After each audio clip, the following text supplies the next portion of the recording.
Okay, so we're going to try to cut something. So this is what happens when you try to cut your work on the CO2 using the camera. So every time you want to press start, it goes back to the origin. So how do we solve this? Well, this is actually a very simple fix. You have to make sure that you tick mark first, right?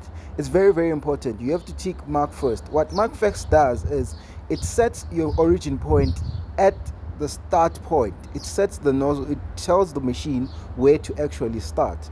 So you have to actually press mark first. After you press mark first, and you can then do a match test that's going to match all the particular registration marks that you have. When that is done, you can then start with your cutting. Make sure that you select each and every artwork. The machine will start scanning your registration marks and you simply press start.